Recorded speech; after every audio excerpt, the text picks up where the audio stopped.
آپ لوگوں نے کہا جی کہ ایمان جو ہے وہ ہمیں کیوان کا نام تک نہیں لینا دیتی. اب اس کے بارے میں آپ سے ڈسکس کرتا ہوں.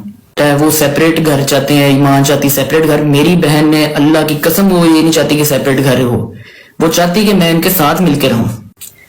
ایمان نے کبھی لائف میں یہ بات نہیں کی کہ آپ کیوان جو ہے وہ اس کو نہ پیار کریں یا نہ اس سے آپ نام لیں.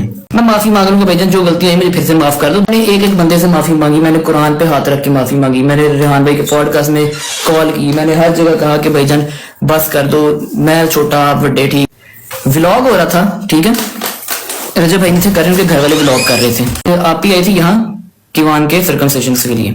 اب انہوں نے کہا جی کہ وہ جو ہے گھر پہ نہیں ہے, کیوان جو ہے وہ گھر پہ نہیں ہے, کیوان کی طرح کیوان کی طرح. تو ایک شخص ہے وہ کیمرہ پکڑ کے اندر جاتا ہے کمرے میں, کہتا ہے یہ کیوان کا روم ہے, وہاں سے ایک گدی اٹھا کے لے آتا ہے.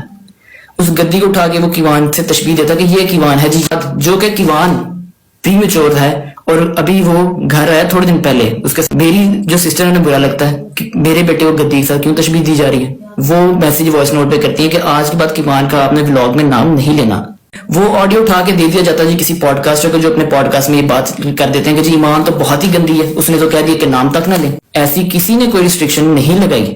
آپ کا بیٹا ہے, آپ کا پوتا ہے, آپ آئیں اس سے ملیں, آپ بہو کے ساتھ اپنی بیوی کے ساتھ معاملہ سالو کریں. یہ کمرہ ہے, یہ کمرہ بند ہو جائے گا, میں ادھر بیٹھ جاؤں گا, ٹھیک ہے, میری ماما بھی وہاں بیٹھیں گے, میرے ماموں بھی وہاں بیٹھیں گے, ایمان ہوگے, آپ ہوگے, یہاں پہ آپ ڈسکشن کریں, آپس میں معاملہ سالو کر لیں. اگر سیپریٹ گھر کا کبھی کہا ہو نا تو میں اس چیز کا ذمہ دار ہوں.